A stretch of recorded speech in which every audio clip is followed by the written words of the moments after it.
Elizabeth Bathory is who we're going to do today. According to the Guinness Book of World Records, the most prolific female serial killer of all time. Mouth.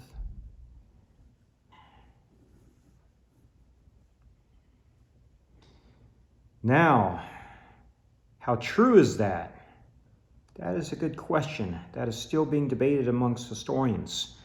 Unfortunately, this is a painting of a painting, so I don't know how close this looks to her.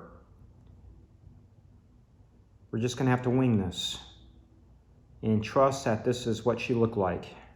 Do we know? Who knows? The original was lost. And if I'm not mistaken, this painting of the painting was after she passed. And I think it was 1614. When I edit the video, I'll put the correct dates on there. I'm doing all this from memory.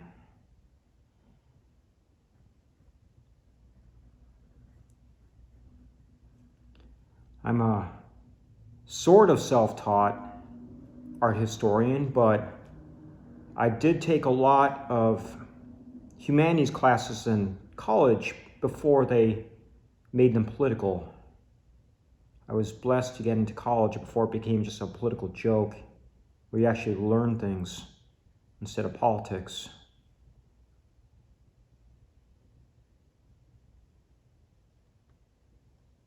I have a very strong feeling about what college should be. College should be teaching you how to think for yourself, not to think like the professors want you to think. There's something really wrong with that.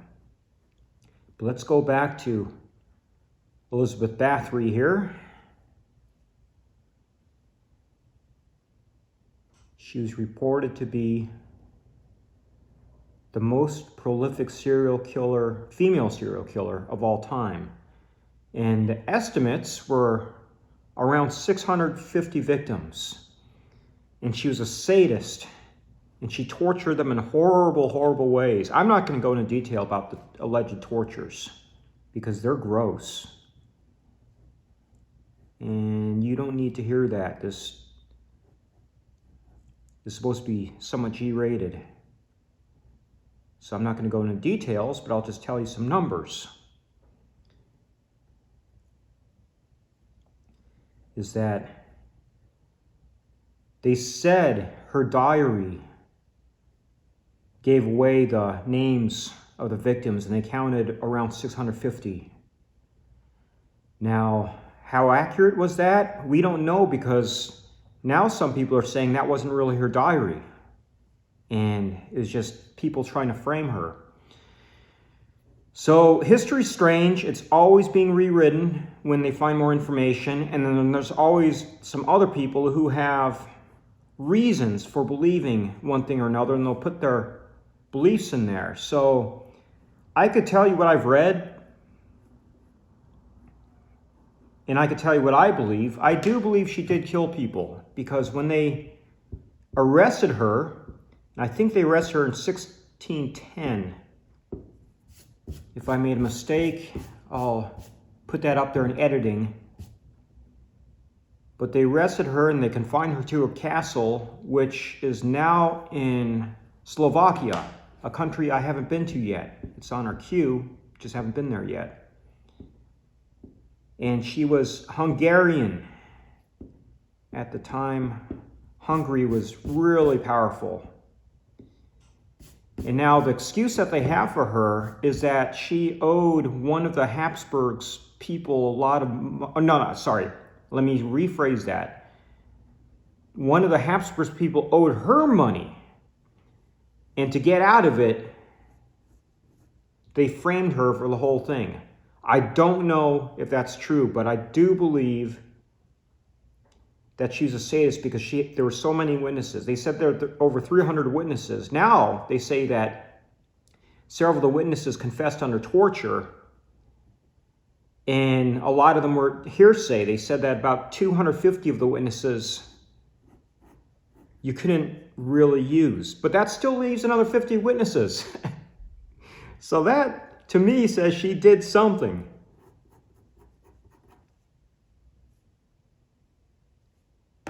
Apparently, some people are not very good at math.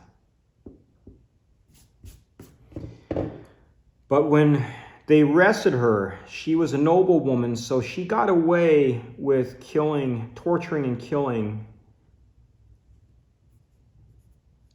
peasants. It's when she killed some people with a little bit of noble blood is when they had the problems. And there was a minister, I think he was Lutheran.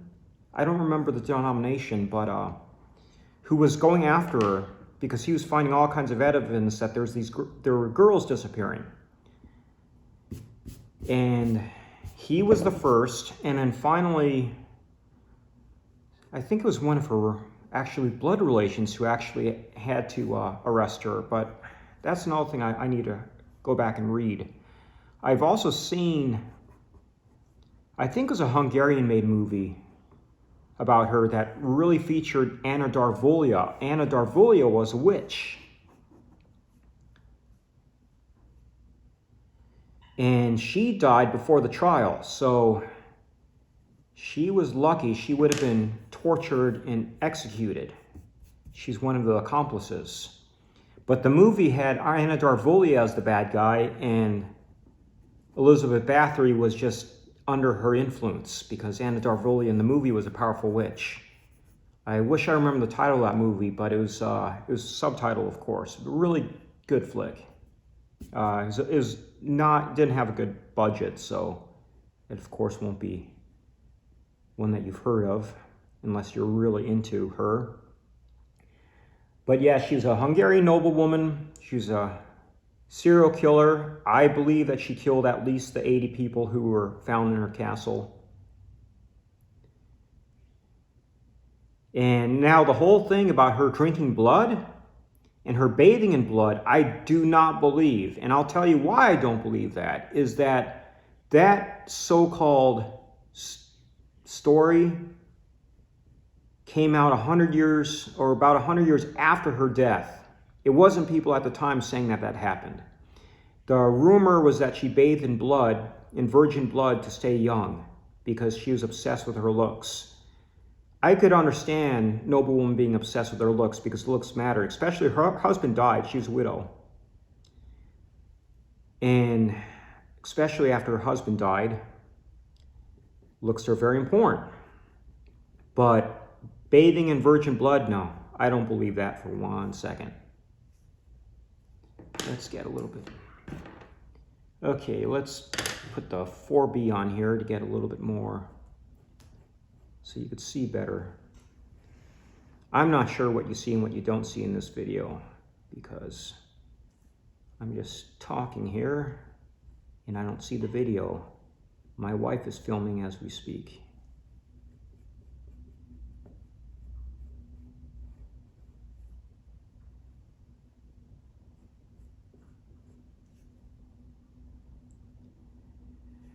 So as for co-conspirators, 4 of them were executed, and several of them were, I think 2 or 3 of them were tortured in just unspeakable ways. I'm not going to go into details about the torture. They were gross, the torturers.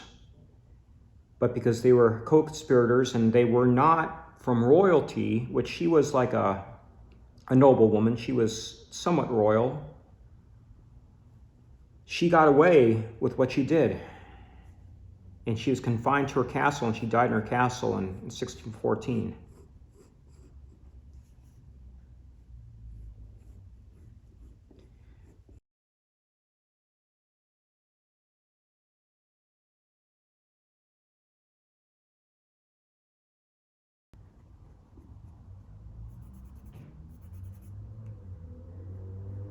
You're not murdering people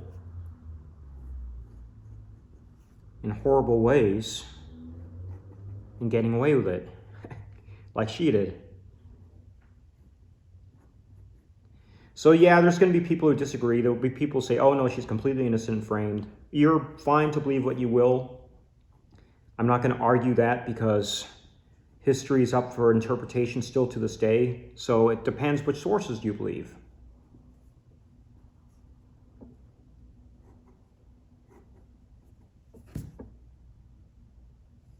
Okay, I'm not going to do too much detail, but this is a speed drawing exercise, so we're going as fast as we possibly can.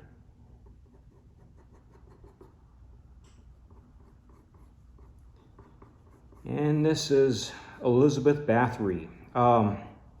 Cradle of Filth had a concept album in the 90s about her. We saw Cradle of Filth twice. They're a great live act. There's a metal band called Bathory, which is really good, from the 80s.